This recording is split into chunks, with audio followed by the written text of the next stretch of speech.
अस्सलाम वालेकुम everyone, this is Mehran Shaukat और आज की इस वीडियो के अंदर हम डिस्कस करेंगे पोस्ट स्ट्रक्चरलिज्म। तो पोस्ट स्ट्रक्चरलिज्म जो थ्योरी है, इसको डिस्कस करने से पहले हमें इसका थोड़ा सा बैकग्राउंड देखना पड़ेगा। तो सबसे पहले जो बात स्टार्ट होती है 20th सेंचुरी के स्टार्ट से, वो सबसे पहले जो एक हमारे पास थ्योरी आती है उसको हम कहते हैं फॉर्मलिज्म। इसको रशियन फॉर्मलिज्म के नाम से भी जाना जाता है। तो 20th सेंचुरी से पहले लोग टेक्स्ट को कैसे एनालाइज कर रहे थे according to its history, author के पर्सपेक्टिव से। तो हिस्ट्री को रिलेट करके, ऑथर के पर्सपेक्टिव को रिलेट करके ऐसी चीज़ों के थ्रू डील कर रहे थे। तो कोई भी अभी तक लिंग्विस्टिक थ्योरी इंट्रोड्यूस नहीं हुई थी।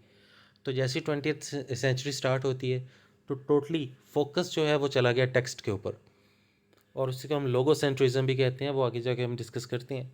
तो फॉर्मलिज्म जो था, रशियन फॉर्मलिज्म, अब इनका भी मेजर गोल यही था कि टेक्स्ट के अंदर से अपना मीनिंग निकाला जाए, ऑथर को छोड़ दिया जाए। ऑथर का अब कोई लिंक नहीं है, उसने टेक्स्ट को लिख दिया, अब उसको ना रिलेट किया जाए टेक्स्ट के साथ।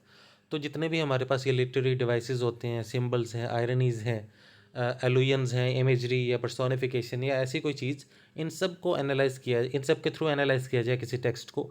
ये मेन गोल था फॉर्मलिज्म का। साथ ही एक और थ्योरी आ गई न्यू क्रिटिसिज्म के नाम से। अब ये जो न्यू क्रिटिक्स थे, इनका सबसे मेजर एम यही था कि हमने टेक्स्ट को सोलली एनालाइज करना है, हमने ऑथर को इंक्लूड नहीं करना उस टेक्स्ट के अंदर। तो यहीं से ये कॉन्सेप्ट चलता हुआ आ गया स्ट्रक्चरलिज्म की तरफ, क्योंकि स्ट्रक्चरलिज्म का भी मेन फोकस जो था वो टेक्स्ट के स्ट्रक्चर के ऊपर था। टेक्स्ट को किस अंदाज से लिखा गया है, उसका स्ट्रक्चर क्या है। जैसे किसी बिल्डिंग का स्ट्रक्चर होता है और उस बिल्डिंग के स्ट्रक्चर के अंदर सीमेंट भी होता है, उसके अलावा और भी काफ़ी सारी चीज़ें, ईंटें होती हैं और बहुत कुछ, बहुत सा मटेरियल यूज़ हुआ होता है उस बिल्डिंग में। तो इसी के अकॉर्डिंगली ऐसे ही टेक्स्ट को एनालाइज करना, उस टेक्स्ट के स्ट्रक्चर को एनालाइज करना, उसके अंदर हिडन मीनिंग को एनालाइज करना, इज कॉल्ड स्ट्रक्चरलिज्म। तो ये जितनी भी थियरीज थी, फॉर्मलिज्म, न्यू क्रिटिसिज्म और ये सारा कुछ, इसने सीधा सीधा जो था वो बेसिस बना दी स्ट्रक्चरलिज्म की। अब हम थोड़ा सा देख लेते हैं स्ट्रक्चरलिज्म है क्या। ये एक ऐसी थियरी है जो 1950s में इंट्रोड्यूस करवाई गई, और इसको इंट्रोड्यूस करवाने वाला फर्डिनेंड डी सेशोर था, जिसको फादर ऑफ लिंग्विस्टिक्स कहते हैं। और ये एक लिंग्विस्टिक थियरी है। एक होती है लिटरेरी थियरी और एक होती है लिंग्विस्टिक थियरी। लिटरेरी थियरी का मतलब है ऐसी थियरी जो लिटरेचर पे डायरेक्टली अप्लाई की जा सकती है। For example psycho analysis, feminism और मार्क्सिज्म, इस टाइप की थियरी, जिनके अपने कुछ कॉन्सेप्ट्स होते हैं, कॉन्सेप्चुअल थियरीज होती हैं। तो ये जो है, ये लिंग्विस्टिक थियरी है, डायरेक्टली टेक्स्ट पे अप्लाई होती है। और इसमें सबसे पहला पॉइंट हमारे पास लोगोसेंट्रिज्म कहा जाता है, जो इस थियरी का गोल भी था। लोगो का मतलब होता है लैंग्वेज, सेंट्रिज्म मीन्स के सेंटर है, और जहाँ पे इज़म लग जाता है वो कोई थियरी या फिलॉसफी होती है।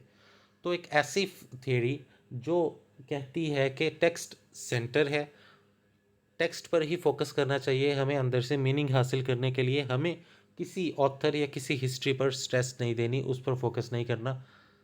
और ये स्ट्रक्चरलिज्म जो है, ये एक्यूरेटली ऑब्जर्व करने की कोशिश करती है किसी भी टेक्स्ट के मीनिंग को।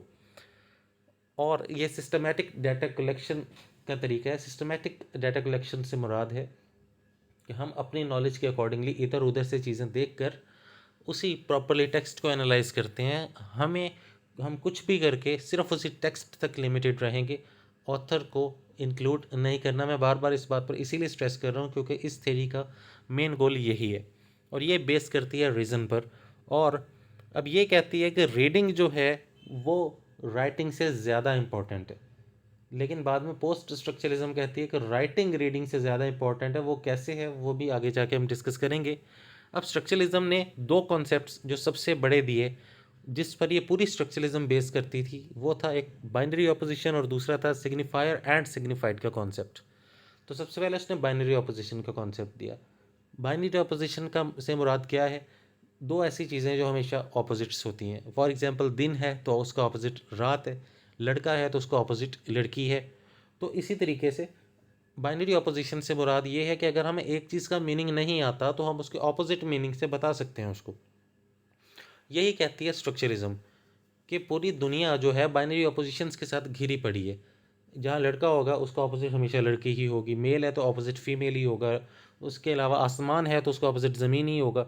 ज़मीन का ऑपोजिट आसमान होगा, दिन है तो उसका ऑपोजिट रात होगा। तो इसी तरह ये सारी की सारी दुनिया जो है बाइनरी ऑपोजिशन से घिरी पड़ी है। तो अगर कई दफ़ा ऑथर जो है वो बाइनरी ऑपोजिशंस भी यूज़ कर लेता है अपने राइटिंग के अंदर, तो इसी चीज़ को फोकस करता है स्ट्रक्चरलिज्म। और सेकेंडली वो उसने फोकस किया साइन के ऊपर। अब साइन की दो टाइप्स होती हैं, एक होता है सिग्निफाई और एक होता है सिग्निफाइड।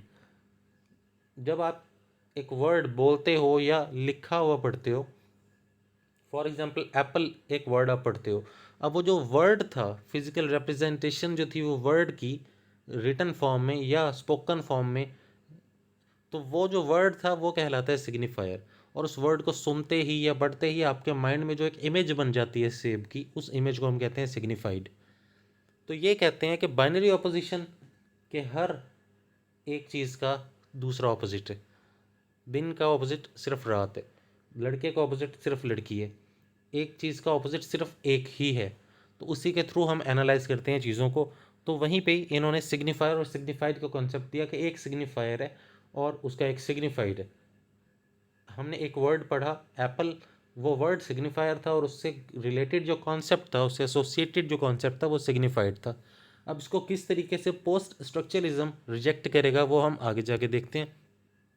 तो इसी के रिएक्शन में एक थियरी आई पोस्ट स्ट्रक्चरलिज्म के नाम से, जो कि स्ट्रक्चरलिज्म के 10 साल बाद ही आ गई 1960s में। और इसमें सबसे इम्पॉर्टेंट जो रोल था वो जैक्स डेरिडा का था, और साथ में रोलैंड बार्थ्स भी बहुत इम्पॉर्टेंट एक थियरिस्ट है इस थ्योरी का।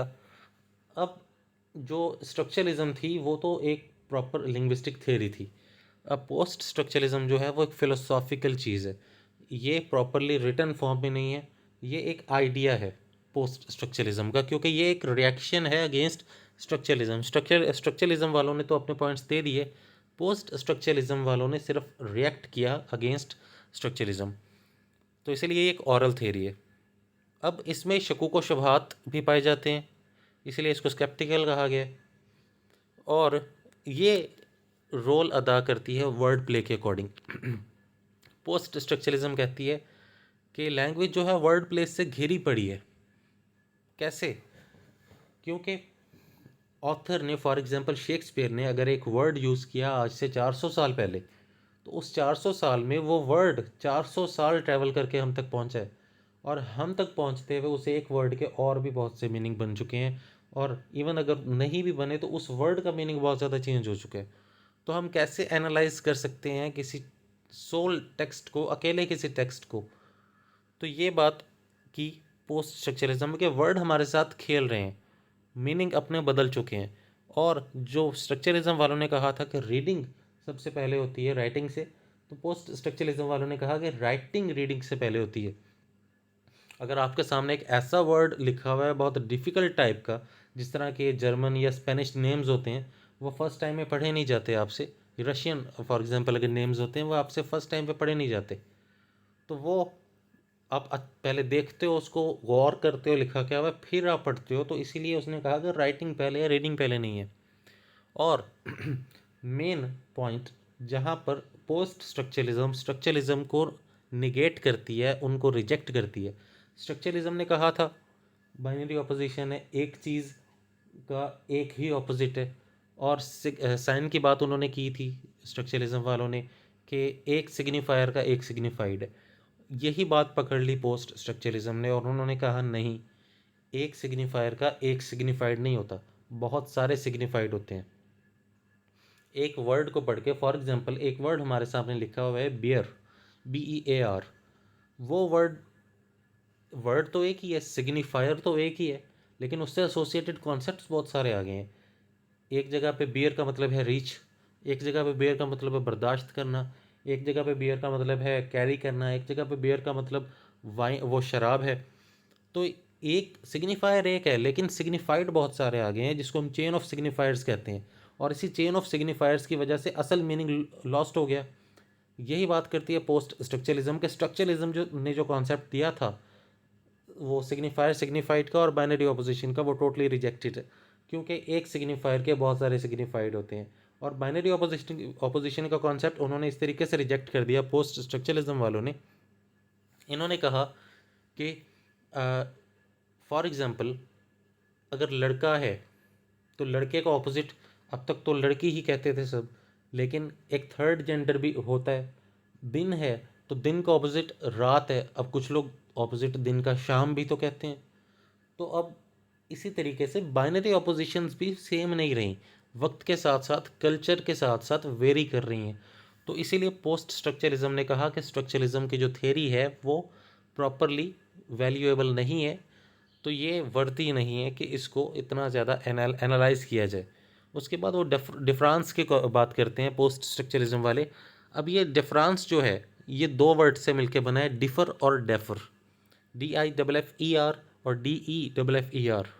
अब डिफ़र का मतलब तो पता है, डिफरेंस से निकला है, मुख्तलिफ होना, डिफ्रेंशिएट करना। और दूसरा डेफर, डेफर का मतलब है कंटिन्यूएशन, जारी रहना। अब फॉर एग्जांपल कुछ वर्ड्स हैं, पिन, बिन, स्किन, टिन। अब इस तरह के जो वर्ड्स हैं सारे के सारे, सिर्फ पहला पहला लेटर चेंज हो रहा है, इनका साउंड प्रॉपरली वही चल रही है। अब एक जगह पर एक वर्ड किसी और तरीके से प्रोनाउंस किया जाता है, वही वर्ड किसी और रीजन में किसी और तरीके से प्रोनाउंस किया जाता है, या फिर किसी और रीजन का कोई एक वर्ड प्रोनाउंसिएशन की वजह से सिमिलर लगने लग जाता है किसी दूसरे एरा के, किसी दूसरे एरिया के। फॉर एग्जांपल अगर मैं उर्दू की एग्जांपल दूं, अब एक वर्ड है, मिसाल के तौर पे आप कह लें कि PULL, इसको हम पुल कहते हैं। एक अमेरिकन इंग्लिश या ब्रिटिश इंग्लिश बोलने वाला इंसान उसको कहेगा फुल। तो ये हमारी पंजाबी में फुल फ्लावर को कहते हैं। तो इसी तरीके से अब एक अंग्रेज़ ने फुल बोला, हम कोई और फुल समझ गए। तो ये गैप, कम्युनिकेशन गैप, या कह लें कि ये एक गैप आ जाता है प्रोनाउंसिएशन की वजह से। इसी को डिफरेंस कहते हैं कि हल्की सी, एक तो कल्चर चेंज होने की वजह से, एरिया चेंज होने की वजह से, और कई दफ़ा सिर्फ एक एक लेटर चेंज होने की वजह से मीनिंग टोटली बदल जाता है। और यही वो पॉइंट है पोस्ट स्ट्रक्चरलिज्म का जहाँ पे हिट करती है डीकंस्ट्रक्शन। इनफैक्ट यहीं से स्टार्ट होती है डीकंस्ट्रक्शन थ्योरी, इसी डिफरेंस वाले पॉइंट से। अब डीकंस्ट्रक्शन का मतलब है, स्ट्रक्चरलिज्म क्या था कि उसके स्ट्रक्चर को डिस्कस करना, डीकंस्ट्रक्शन है उस कंस्ट्रक्शन को डीकंस्ट्रक्ट करना, मतलब उसको तोड़ना मरोड़ना, उसके अंदर से कोई चीज़ निकालना। तो अब वही बात जो इसने पहले की कि थोड़ा सा स्ट्रक्चर चेंज होने से, थोड़ा सा कुछ उसमें चेंज आने से, कोई वेरिएशन आने से टोटली मीनिंग बदल जाता है। तो सबसे पहले जैक डेरिडा की ही थ्योरी है, क्योंकि पोस्ट स्ट्रक्चरलिज्म पे बेस कर रही है डीकंस्ट्रक्शन। तो इसने सबसे पहले पहला पॉइंट यही उठाया कि language has a slippery quality, कि लैंग्वेज जो है वो स्लिपरी क्वालिटी रखती है अपने अंदर, क्योंकि उसका मीनिंग जो है फ़ौरन से बदल जाता है। एक लाइन है, उसके अंदर 3-4 वर्ड्स हैं, हर वर्ड पे स्ट्रेस दो मतलब बदल जाएगा। तो हम कैसे एनालाइज कर सकते हैं एक टेक्स्ट को विदाउट ऑथर? अगर हम ऑथर को पढ़ें, अब इसी के मुकाबले में एक और थ्योरी आई थी, न्यू हिस्टोरिसिज्म, उसको हम बाद में डिस्कस करेंगे। अब वो प्रॉपरली यही कहते हैं कि ऑथर को पढ़ो, ऑथर की एज को पढ़ो, ऑथर की बायोग्राफी पढ़ो, उसके पॉलिटिकल बिलीफ्स को पढ़ो, उसके आइडियाज़ को पढ़ो, उसके आइडियोलॉजीज़ को पढ़ो, फिर आप मीनिंग के क्लोज पहुंच सकते हो।